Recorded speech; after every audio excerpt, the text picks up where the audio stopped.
I started the day by writing a rant, one of my Tam rants, and it was pretty harsh. So I decided to edit myself and not post that rant. And instead, I thought, how better to cope with this than to make some tea for myself that would help me calm down. And the thing is, this tea is well known in my household. I make it for my family and I leave the jar out, and it gets used often.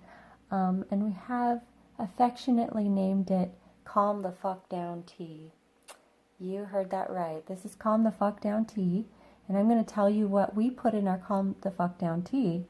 I'm going to go over all of the different herbs that I put into it and how they add to the blend. And if you want to make it at home, feel free to do that.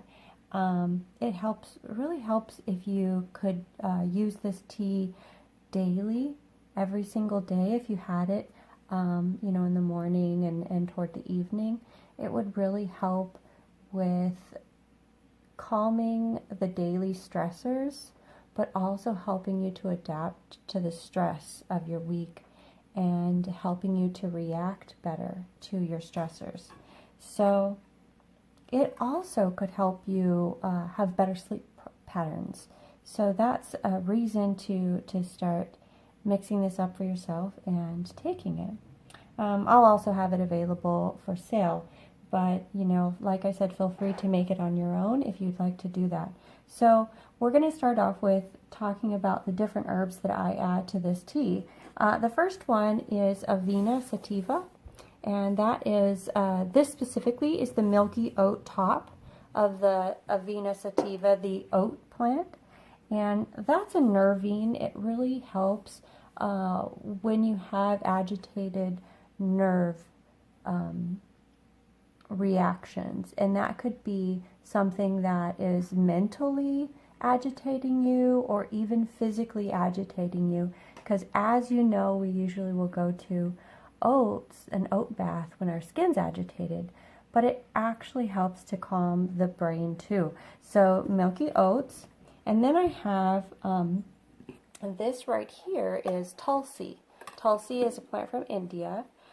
This is a plant that is an adaptogen, and what an adaptogen does is it helps you to regulate stressors in your body, and it helps give you just that little bit of extra that you would need to adapt to a situation. So for example, if a grizzly bear was chasing you in the woods, you could probably run 0.09% faster if you were taking Tulsi every day.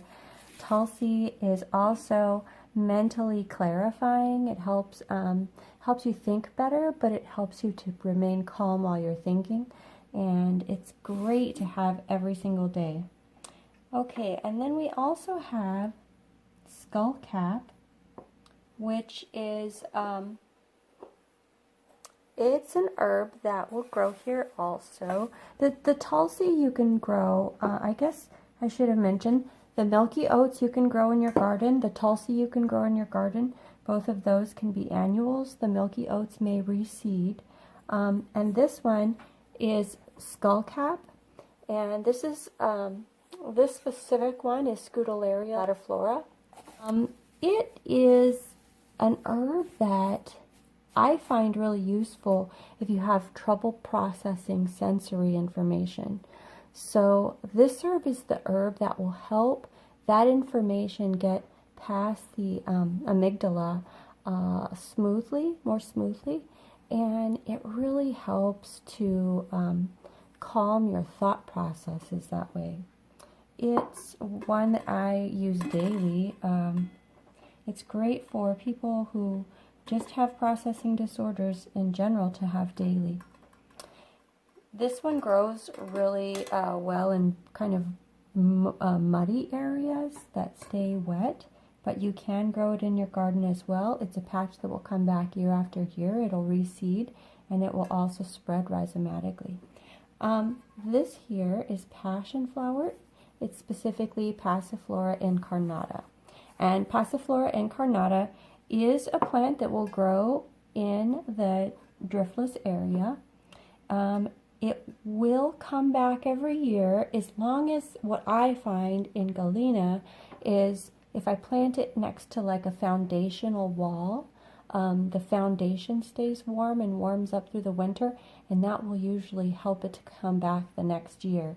So I'm hoping that the one I've tried to establish here at my house will continue to come back. But Passiflora incarnata, this one is so great if you have what we refer to as monkey brain syndrome. So monkey brain syndrome is when your brain just won't stop. It's like going and going and going and repeating thoughts. And that's what I find it to be helpful for, is like repetitious thought patterns, repetitious thoughts, and brains that just won't turn off at night especially. But it's good even throughout the day. But the other thing that passion flower is great for is that passion flower is good for your heart. It's good for lightening your heart spirit, mood. So if you are feeling, you know, just sad, down, sorrowful, or you just feel like things are too heavy, passion flower can actually help lighten that load. And it's really wonderful for that. Now, of course, this here is, these are rose buds, and if you walk around roses, you'll automatically know that you'll feel the sensation that rose will give you. Rose is very calming, it's uplifting, it's lightening, it's just a wonderful sort of sensation. And just smelling them will do that to you. So the sensation of smelling the roses in this tea is amazing. It goes really well with the tulsi because the tulsi is nice and aromatic. The other herbs are not so aromatic. But the rose and the tulsi in this blend, it really helps with the flavor. But they also add such a calming, wonderful quality to the blend because rose is calming. It soothes. And it also helps to astringe, so it kind of like strengthens up tissues, but also strengthens up your spirit, right? So it can work that way as well. So I'm going to add these to the blend and mix this tea up here. So I've got my milky oats and my tulsi.